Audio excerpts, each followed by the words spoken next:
take the lead from the audience, because this workshop is very much so discussion based. So if you could bring your question, comments, that's how we're going to navigate through the evening, through what all of you folks want to discuss.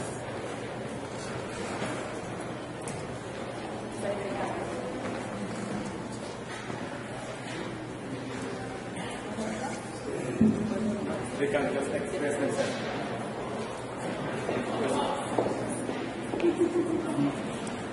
Although I love the topics that you just touched upon, and I think we can build on that, I have a personal agenda. As hopefully a future politician one day, I would like to know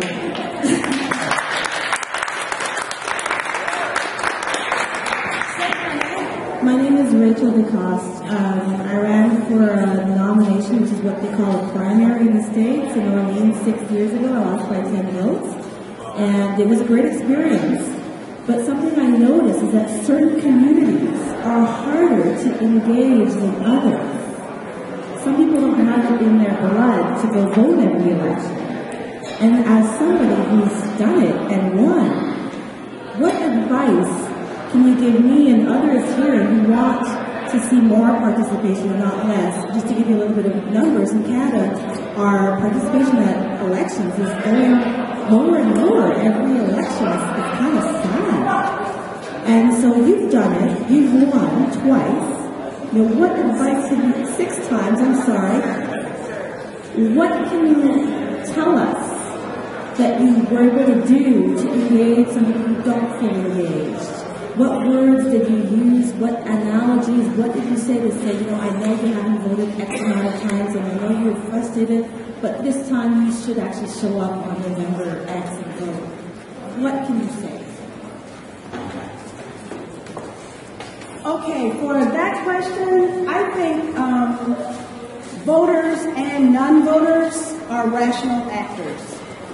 And when your government no longer represents you, then,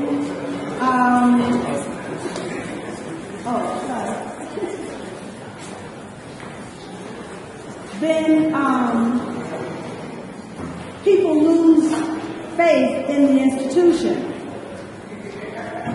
What I've learned is that you cannot expect people who have lost faith in the institutions to come to you. And so you have to go to them. And they are not at town hall meetings or community meetings. They don't go there. And you have to figure out where they are. You have to figure out how to reach them. Maybe it's going door to door and finding them at home and engaging them that way. We call it grassroots politicking. And when I ran my very, very, very first campaign, I stayed out all night long. And my mother said, you weren't campaigning, coming in at 5 o'clock in the morning. But I was. Because I was out with the young people and they were at the clubs. So I was passing out my flyers at the clubs. So we have to go wherever the potential voters are, you have to go to where they are.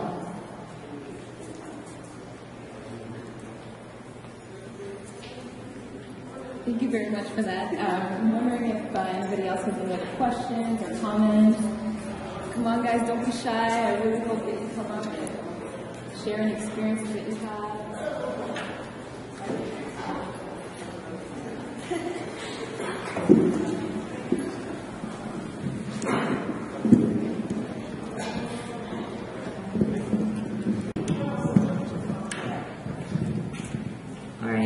Good evening, everybody. My name is Edward. I'm a South African student, and I'm from, I attend Carleton University. I'd like to ask you to expound a little bit more on institutional racism.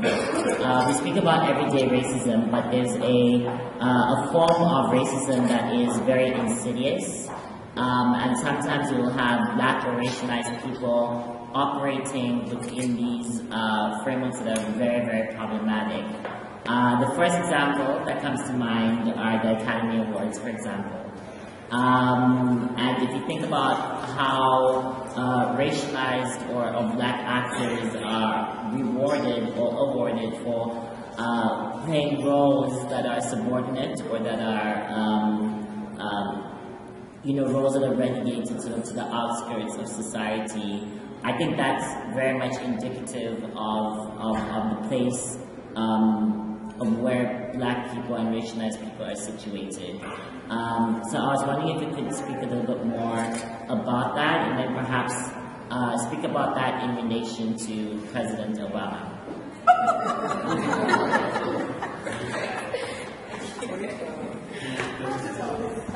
My mother told me to be careful because she wanted me to be able to come back home. So of course, the South African student will ask the toughest question. But I think all of these books, the course work that I'm doing now in my PhD program is on leadership, but we have an entire year of immersion in racism. And so the idea is that we can't lead very effectively if we're perpetuating systems of power and control that actually disempower people. The whole point is for everyone to have the opportunity to be authentic, to understand who they are, to determine for themselves who their identity is, and then live up to their fullest potential. And we know that doesn't happen. And in the United States, I can tell you for sure that it doesn't happen. You don't get the largest prison population on the planet because you're trying to empower people. And unfortunately, from what we can even see what Hazel described as her challenges to even put this event on. And we're not hurting anyone. We're not a threat to anybody. This is not a security problem. This is the community and the students coming together to say that we are not going to be defined by an institution, that we will define ourselves for ourselves, and we will do that in our own voice. The only way we can develop everyone in this room is a leader. Every one of you has the ability to lead where you are. But the only time you will have the opportunity to do that leading is when you challenge. And through the challenge of whatever it is that the institution wants to box you in, you become stronger and smarter, as you very well know. And I was recently in Cape Town, which, by the way, is almost as beautiful as Vancouver. And I was there for the Bertrand Russell Tribunal on Palestine.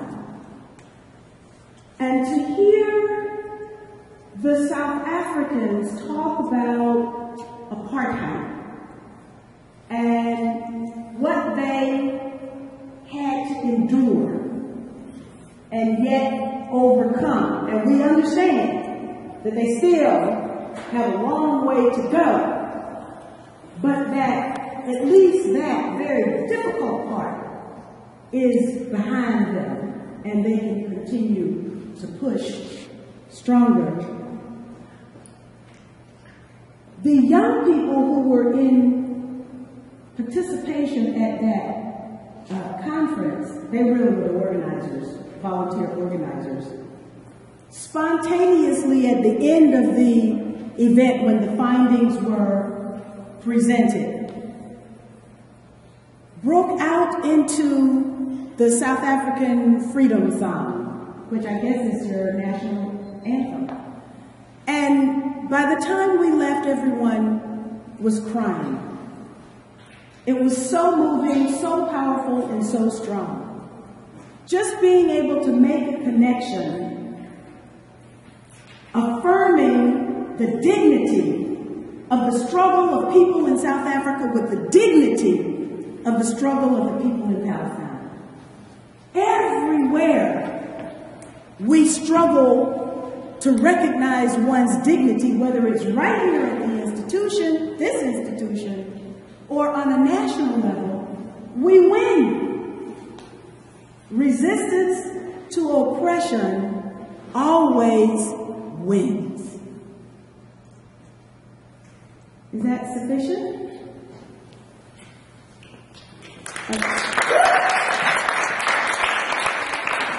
Something you experienced down in the States in 2000, 2004, voter disenfranchisement against black voters and everywhere in the States essentially.